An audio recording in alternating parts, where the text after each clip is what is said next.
competition that highlights the very best of Bethel, the lives and contributions of our alumni. Since 1960, Bethel College Alumni Association has recognized graduates whose lives reflect the values of this institution, individuals whose work, service, and character make a meaningful difference in their communities and bring honor to Bethel College. Their journeys remind us that a Bethel education extends far beyond campus, shaping lives of purpose and leadership and service in many different fields and places. This morning, we celebrate 3 such individuals. While their paths are unique, they share a deep commitment to using their gifts with intention and integrity. Their stories inspire us and challenge us to consider the impact of our own lives and work. Following the presentation of the awards, we'll have an opportunity to hear directly from our honorees in a panel conversation, an honest and practical discussion about their journeys beyond Bethel and the lessons they've learned along the way. It is now my privilege to invite Brad Coleman, a 2007 Bethel grad and chair of the Alumni Awards Selection Committee, to come forward and read the citations for this year's honorees. Brad?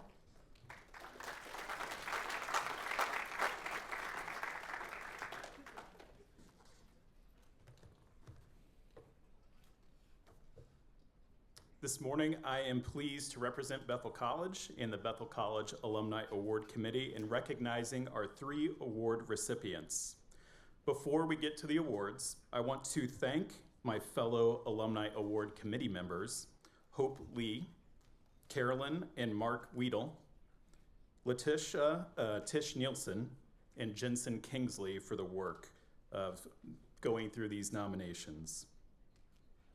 Okay, so this morning, we are pleased to recognize Kristen Weedle for her groundbreaking contributions to maternal mental health and clinical innovation. Kristen, you have dedicated your career to supporting individuals and families through one of life's most profound and complex transitions, becoming a parent. You understand that this season, while it's often filled with joy, can also bring significant emotional challenges. Through your work, you have made it your life's mission to ensure that those facing those challenges are met with expert care, compassion, and hope. After graduating from Bethel College with a degree in social work, you began service through Mennonite Voluntary Service, supporting vulnerable populations, and laying the foundation for a lifelong commitment to care. You went on to earn your master's degree in social work and developed deep expertise in perinatal and reproductive mental health, anxiety disorders, and evidence-based treatments, such as cognitive behavioral therapy and exposure and response prevention. At Women and Infants Hospital in Providence, Rhode Island, you have played a key role in advancing innovative models for care for pregnant individuals and new parents. Most notably, co-designing and leading the nation's only intensive outpatient program specifically for perinatal obsessive compulsive disorder. This pioneering program provides specialized life-changing treatment for women and families across the region, addressing critical and often under-recognized area of mental health. Through your leadership, patients are able to find relief from intrusive thoughts, anxiety, and self-doubt, and move towards greater confidence and stability in their roles as parents.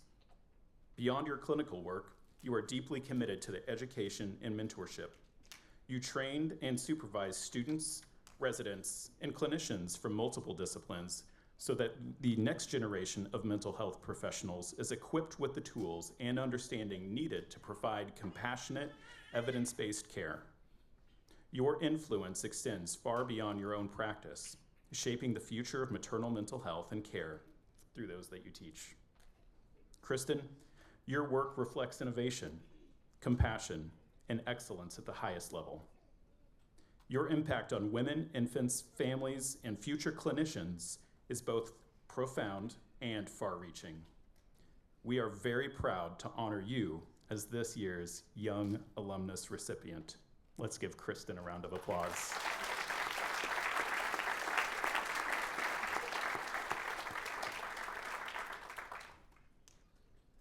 Next, Bethel College is pleased to recognize Virgil Penner for his lifetime of extraordinary leadership, service, and dedication to Bethel College in the Newton community.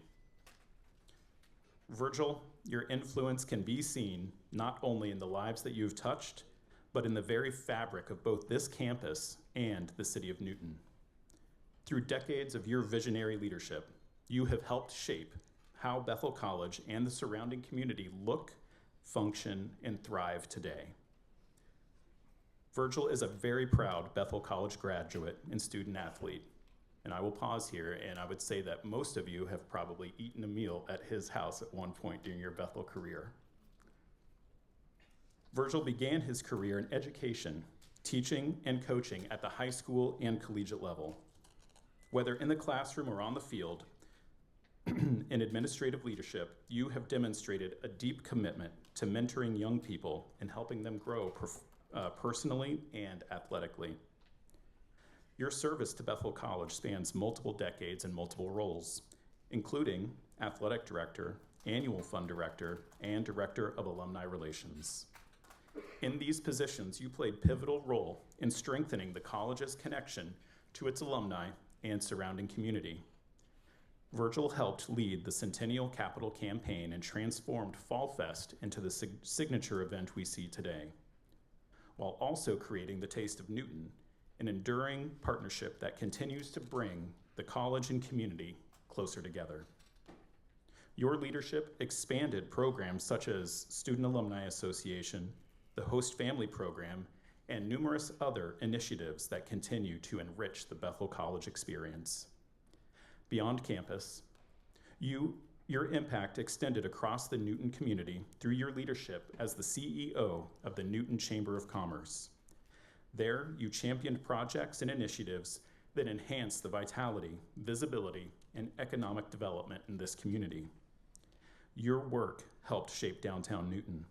It helped strengthen the community traditions and foster collaboration among businesses and organizations. Throughout your life, you have remained deeply engaged in your church and broader Mennonite community, contributing your leadership, creativity, and service in countless ways. In retirement, your artistic talents have flourished, adding yet another dimension to your lifelong creativity and contribution. Virgil, your legacy is one of vision, generosity, and enduring commitment. Your work has strengthened institutions. You have built community and impacted generations. You exemplify the very best of Bethel College, and we are very proud to honor you as this year's Outstanding Alumnus Award winner.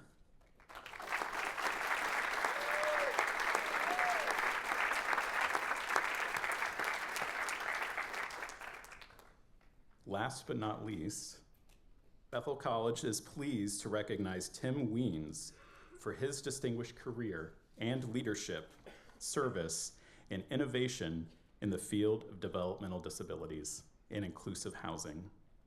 Tim, your life's work has been dedicated to creating a sense of home, dignity, and belonging for individuals with intellectual and developmental disabilities.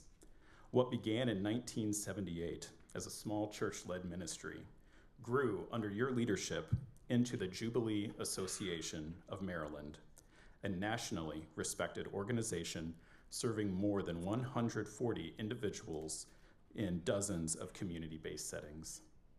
Over 4 decades as the executive director, you transformed not only the organization, but lives of countless individuals and families, and advancing a vision of care rooted in inclusion, empowerment, and community. Your leadership came at a pivotal time when there was a movement away from institutional care toward home-like community-based living. You helped pioneer and expand models that allowed individuals to live with greater independence, connection, shaping both the practice and policy in Maryland and beyond.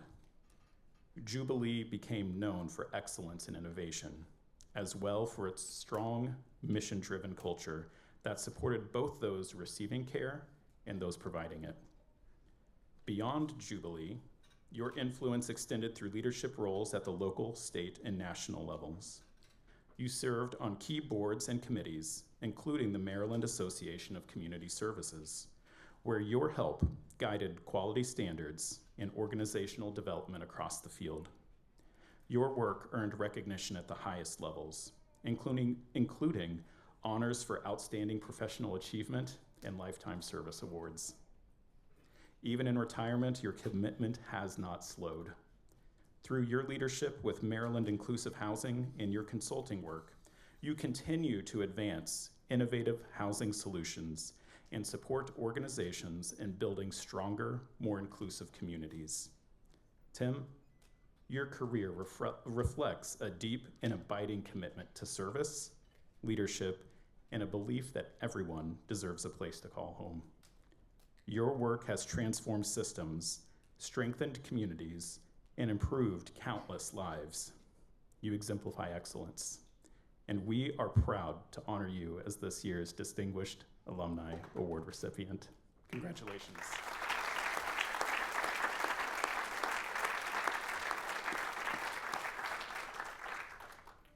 With that, you're done hearing me talk, so I would appreciate if Kristen, Virgil, Tim, please join me on stage with President Gehring and Karen Kaufman-Wall to receive your awards.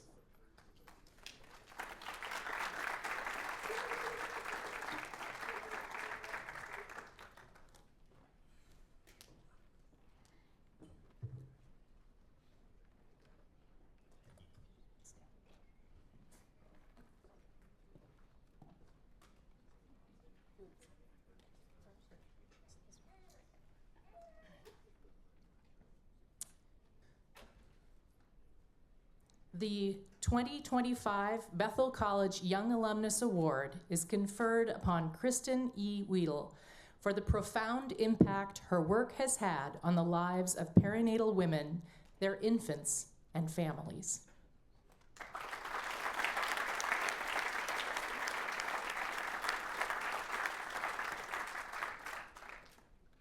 The 2025 Bethel College Outstanding Alumnus Award is conferred upon Virgil Penner for his visionary leadership and enduring commitment to community engagement and institutional excellence.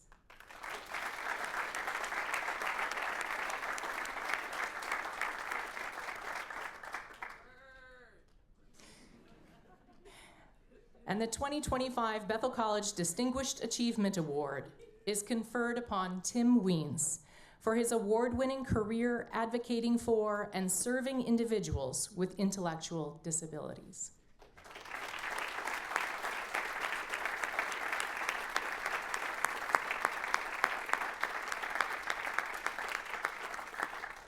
Congratulations to each of our honorees.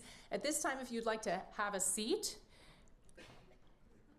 we'd like to invite our award recipients to have an opportunity to hear from them directly. Not just about what they've accomplished, but what they've learned along the way.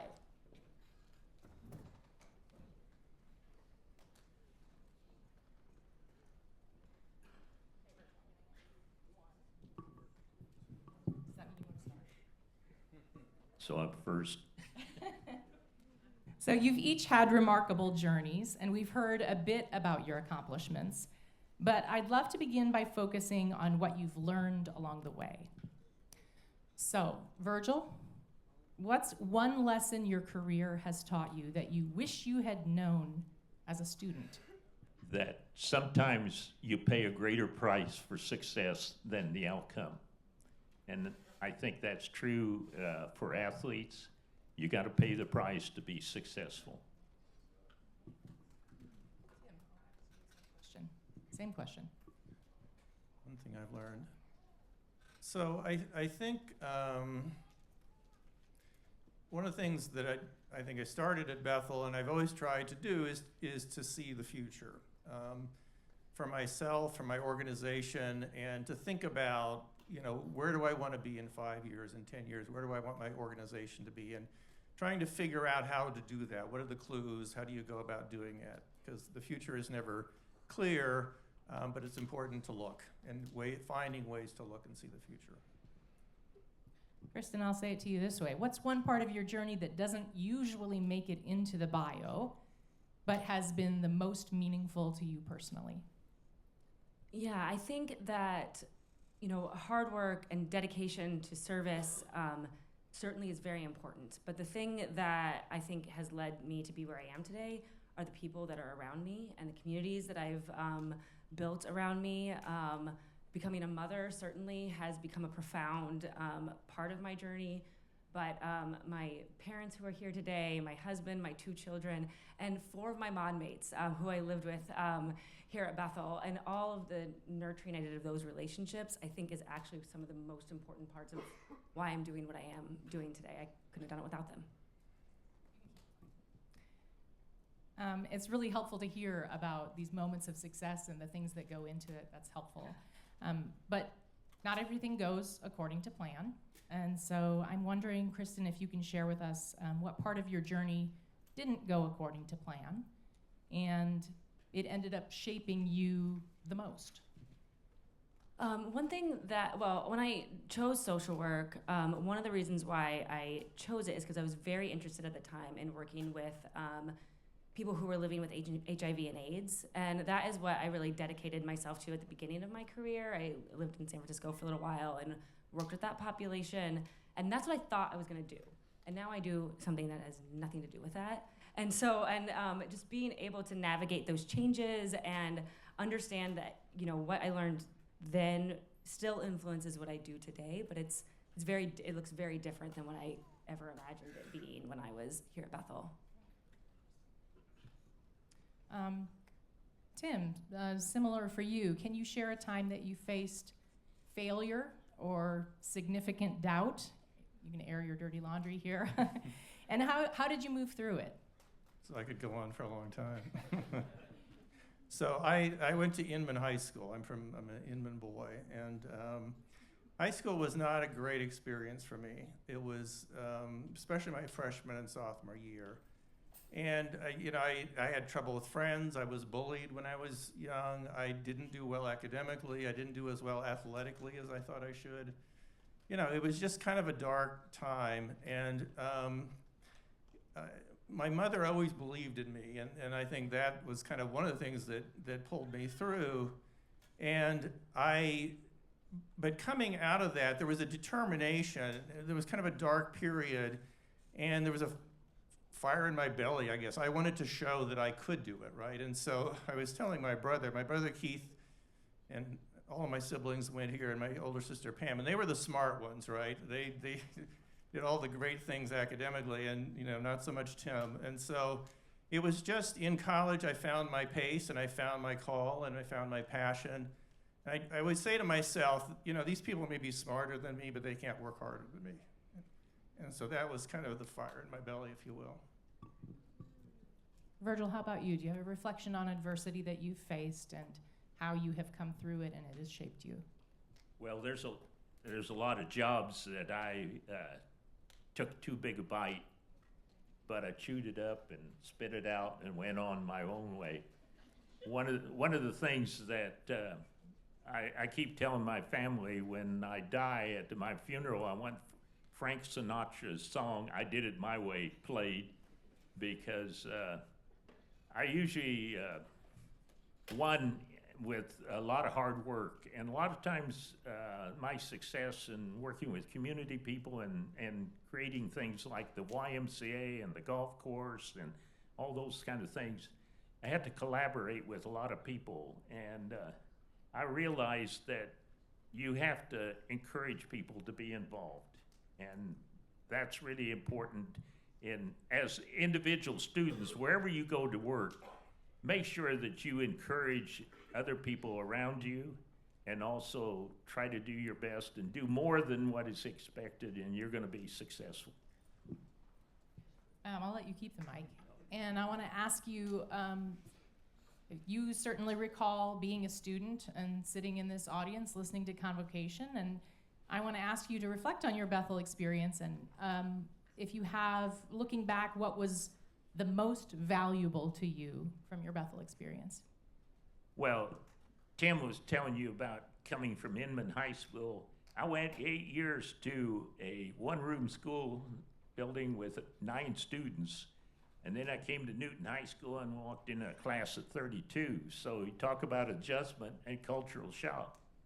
One thing that Bethel did is open up many doors for me. I didn't realize that there were that many opportunities in the world to do things, to motivate people to do things and that kind of thing. And Bethel opened it up and opened the doors for my life. So I went to Hutchinson Community Junior College for 2 years, as you know, trying to figure out academics was a good place to start. And then I was here 2 years, and then at 2 universities in Washington, D.C. And really Bethel, I think, shaped me more than any of those places I was at, and really shaped me in terms of identity. You know, and I think my professors pushed us on that issue. You know, who are you? What are your values? What do you want to be? And I think really paying attention to that and thinking about that served me well. I had a sense, I think, coming out of Bethel, of some of the answers to those kind of things. And you know, so those discussions were very important to me. And I joke, because when I went to Catholic University for graduate school, it was you know, completely different experience. It's a faith-based organization, but studying the profession of social work. And at Bethel, we were always trying to figure out what the truth was. At Catholic University, they knew what the truth was. You know, you need to learn their truth. And it wasn't just Catholic, it was social work. You know, there's a body of knowledge. You need to master this body of knowledge. And so, but that sense of identity and thinking about life choices is what I kind of think I brought away from Bethel. How about you, Kristen? One specific thing that you remember that shaped you from your time at Bethel? I think one thing I'm so grateful for about my Bethel experience was my ability to participate in the arts.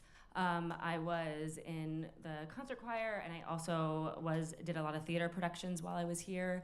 It was such a rich time of learning about and using that part of my brain, and it's something that I continue to do out in Providence, and has led me to build a community of other artists. Most of my community out there is from a local theater that I've been actively a part of, and I wouldn't have had that opportunity had I gone somewhere where participating in the arts was harder when you weren't a BFA or somebody who was really going towards that as a career. So I'm so grateful that I was able to do that here at Bethel, and it's still a huge part of my life. And of course, you meant to mention your mod mates who were pivotal in your right. experience as well. I said that earlier, didn't I? Actually, they're all actually, I was going to transition to talk about like some specific advice. I want to ask you, how did relationships with mentors and peers or networks shape your path, and what advice would you give to students about tending to relationships? Yeah, well, I think one thing I was thinking about is, you know, students just look at the people who are sitting next to you and around you and who are around you every day. And these are people that could and maybe should become really pivotal people in your lives. As I said, 4 of my mod mates are here. One drove down from Minneapolis. I am so honored by my relationships from them. We talk, we text kind of constantly. And we're always keeping in touch with one another. We know what's going on. We have a mod mate that lives in Spain, Kentucky. I'm in Rhode Island, but it always feels like we are connected to one another, and it is a crucial part of my Bethel experience and my adult life. Yeah, I think for me, mentoring also was really pivotal. And I talked about seeing the future, and I think that's the way I try to see the future. I look to people that are a bit older than myself, that are further along in their career and whatever I have over the years, and kind of learn from what they're doing and what they're going through. And, you know, I used to think of mentor as kind of a formal, you know, will you be my mentor? And these were just people that I didn't necessarily, wasn't close to even, but I knew of them, I followed their lives, their careers, and reached out to them on occasions. And I think finding people like that is really important. And the ability to network, and what I do is so much of how I get done what I do. I work a lot in local politics and in Maryland, and establishing relationships with people, it gives you credibility so that when you need something, you can talk with them. And the ability, I'm a little bit of an introverted person, so it didn't come naturally to me, but figuring out how to network and develop positive relationships that then can help you with what you're trying to accomplish. I think that's what you were talking about, Virgil. Well, all my life I've realized from my mentors that you need to make connections. And connecting with people and interacting with people in leadership roles, and sometimes just brown-nosing will gain you advantage. And you want to treat your enemies with kindness, even though they don't like you. I've been very successful in working in community and in this area, and especially lobbying people to run for offices and getting the right people in the right positions. That's something that all of you should be responsible for someday in your life, to make sure that the right people get into the right jobs in leadership. And I've had a lot of fun doing that, because if I wanted you to be city commissioner, I'd talk to all your friends that talk to you to be in office. See, rather than me talking to you, I get your friends that push you. So encouraging people, and just like all of you students, I hope that the professors and people that you interact with encourage you to be successful. I want to get mics ready, and so you get your questions ready. Do we have runners for mics? Want to make sure that if you have questions for this panel, there's a wealth of wisdom here on the stage, and we want to make sure to get those questions out. So we'll have that in a second. In the meantime, I just want to ask, this may sound funny, but like looking back, what mattered less than you thought it would, and what mattered more? What matters less? Maybe something you worried about that you didn't need to. I think versus something else. I'm 88 years old, so I've been around Bethel since 1952 when my brother came to Bethel. And I have a lot of confidence in young people. I've worked with young people all my life, and when I sit here and look at this group of young people, man, the world is in good hands, and you will do some very good things, I know. And the secret is, be brave enough to be creative. Be brave enough to be creative in anything that you do.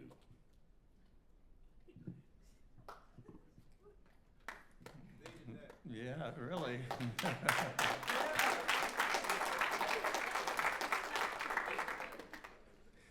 You know, this isn't exactly following your question, but I kind of want to echo what Virgil said. Pete, I'm 74, so I'm a youngster compared to Virgil. I'm the middle age here. But, there's a tendency of people my age to complain about young people, right? These people, they don't want to work like we did, this and that. And, I have never felt that way. And, I have children, I have grandchildren.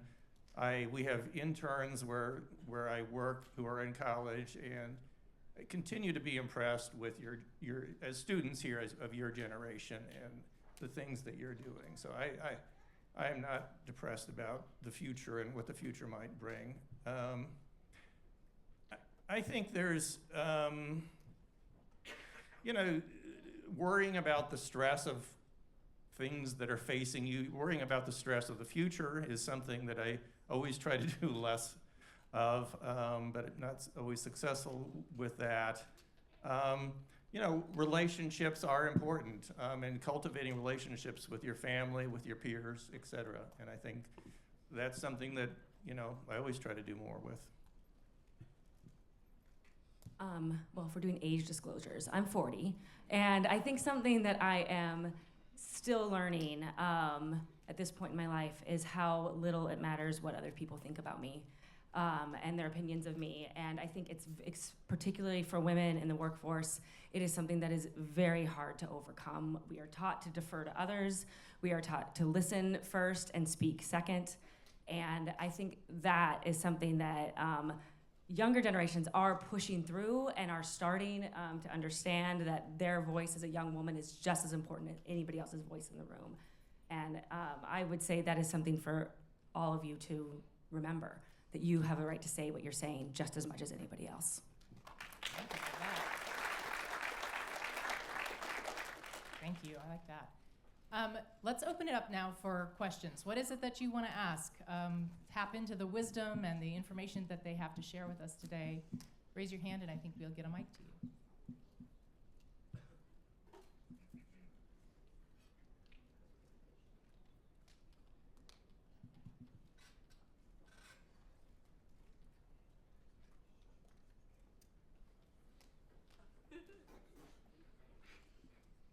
Sorry, I might have missed it, but you said that when you came out of Bethel, you were really interested in working with people with HIV and AIDS, and that's not what you ended up doing. So what are you doing now? So I am, I started and was the director of a intensive outpatient program treating folks who are pregnant and postpartum and struggling with OCD and anxiety during that period of their lives.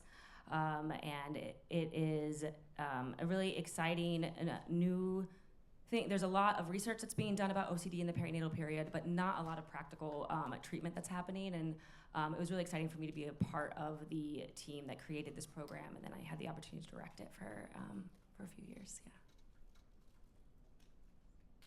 I think there was a question up in that area over there, and I just want to remind you that Virgil just said, be brave. So.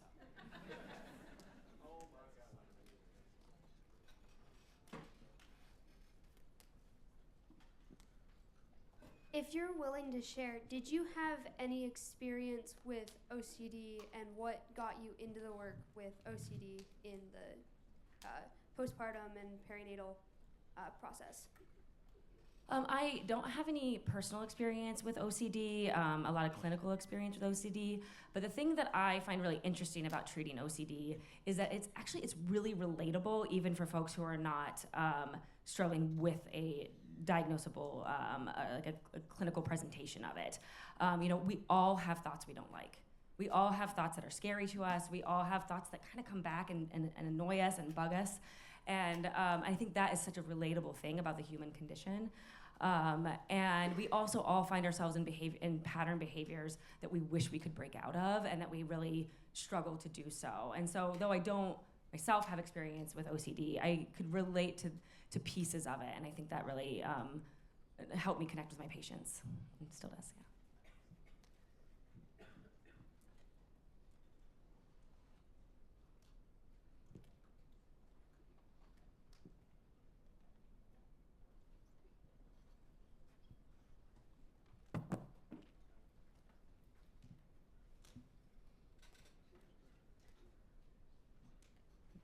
What was a big drop-off in your career that you feel like helped with the continuance of your career? Can you say it one more time for that? What was a big, okay, my bad. What was a big drop-off in your career? And during that drop-off, how did that drop-off impact the continuance of your career?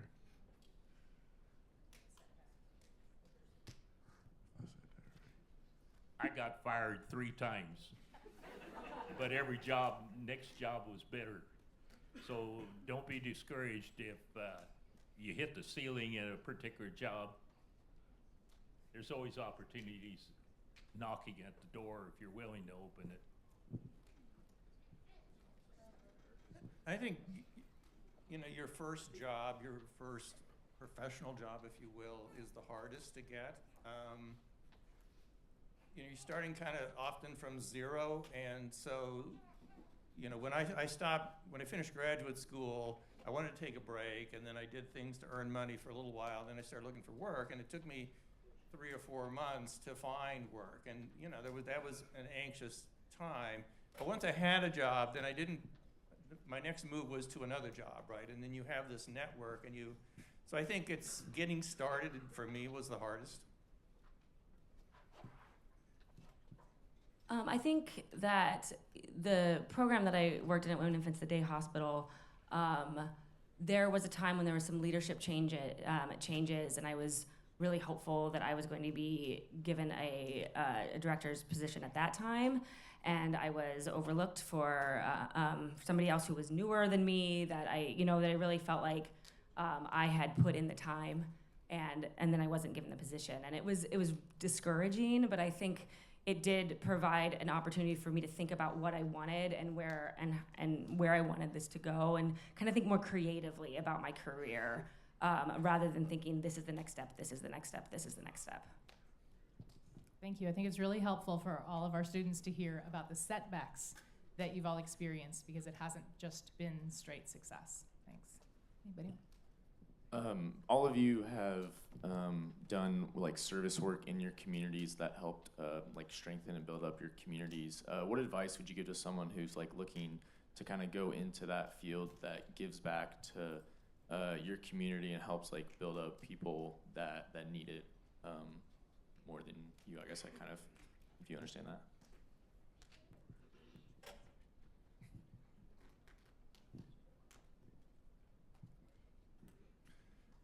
I mean, one of the reasons I was a social work major, and back in the day, there was you chose between casework, group work, and community organization. Those were the three areas, and I kind of liked all of them. And I did clinical work for a while, but I was always interested in community organization and leadership. And I saw great talent, but I saw poor leadership, and that was something that was kind of a personal calling to me. That we had these great,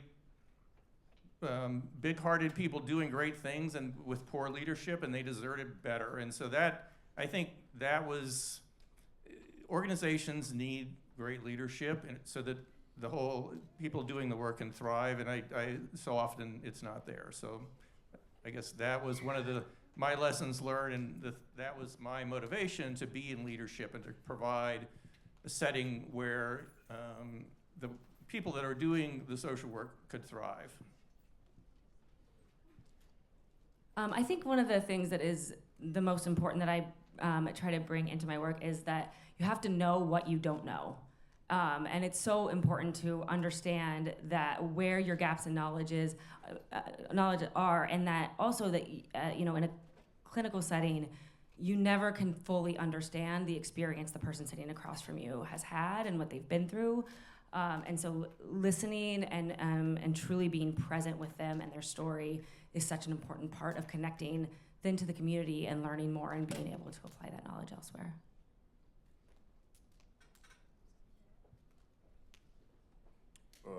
Got a question up here. Virgil, looking nice up there, man. And I just wanted to ask, how big of a role did your spiritual strength play throughout your college, and then in that transition after college? Yeah, Bethel College, I took basic Christian beliefs, and that opened up a whole new world for me religiously, and also changed my life in several different ways. Does that answer your question? It does, man. Thank you. Yeah. So I think, when I started at Jubilee Association, it was in some ways the perfect opportunity, because it was a cross-section of my faith and my profession. So Jubilee was started by a local Mennonite church that I was part of. It's in the tradition of Mennonites having been involved in services, mental health and aging and disability services over the years. And so being part of a faith community, was important to me, and it was I think part of being a great organization is being mission driven, right? And as part of a faith-based organization, there's really a sweet spot there. I mean, what could be more perfect? And in health and human services in this country, the faith community has always been the leader. You look at Catholic Health Services, Jewish Social Services, Lutheran Social Services. It's not like we're out of place. I mean, the faith community has always been the leader, and there are rules to how that works. But I love being part of that tradition. I was just gonna say I have so I grew up in a Mennonite church and a Mennonite house, and now I live in Rhode Island, and my brother lives there with his fiance as well, and I think we are the 3 Mennonites in the state of Rhode Island, as far as I know. So there is not a Mennonite community there or a faith community that I'm a part of there. But certainly, I really related to the values and the mission-driven work, and I think for me that is rooted in my Mennonite faith and in what I learned here at Bethel about service and social justice, and those are things I think about every day in my work. One thing I've really noticed in the years I've been at Bethel, when I played football and track, my coach never said a prayer. We never had a prayer before track meet or before the football game or after. And today I witnessed that by the coaches and our staff. And I really appreciate that aspect of the coaches giving leadership in the religious realms of the world too. And you're all part of that, and I know.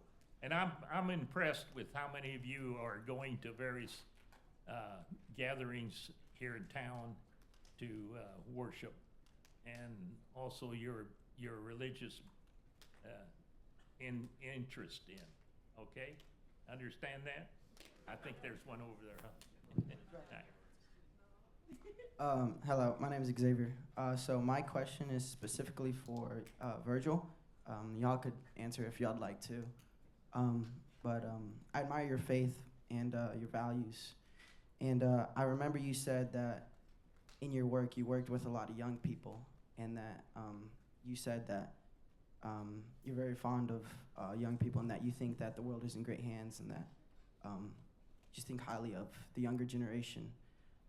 In your experience with working with younger people, I was curious as to just what gave you these, I guess, perception of the younger generation, or what are your hopes for them, or I guess why or how do you perceive us in the way you do, and if that makes sense. Yeah. You know, the people right here, all of you have a responsibility to create the future. I lived through that same era in developing a future in our community and a relationship with students over the years. Each one of you need to walk out of this classroom with the intent that you're going to add something to our society and you're going to improve it, because you have a better understanding of what the world needs today than I did when I was at Bethel College. That door wasn't as big. With all the internet and all the ways that you can communicate with each other, you have that opportunity to change the world. And I hope that every one of you will have a part in that. Yeah, I guess I don't have any more faith in you than us, right? I mean, I have faith in young people like I have faith in old people and faith in middle-aged people. And so I think, you know, those are kind of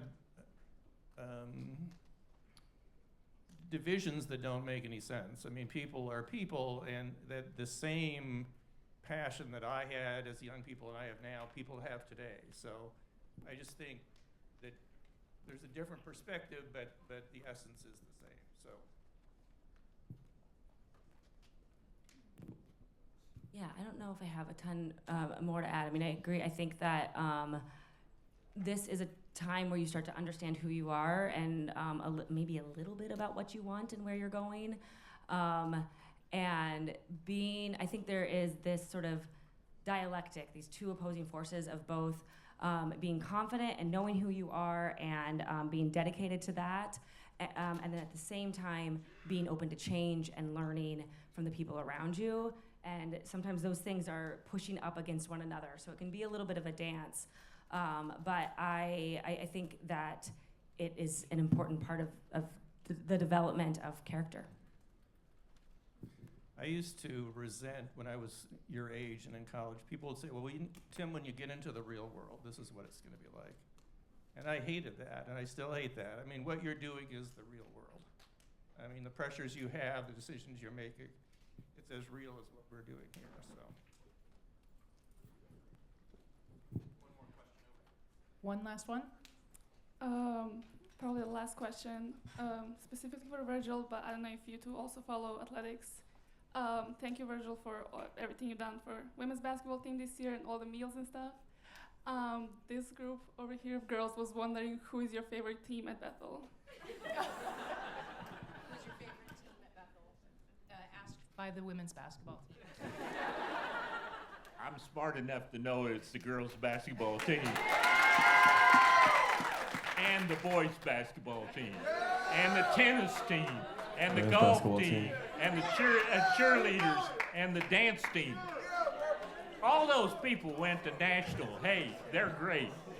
I like to see that. All right, it's clear that we love all of our Threshers. Please join me in thanking the 2025 Alumni Award winners for sharing their insights this morning.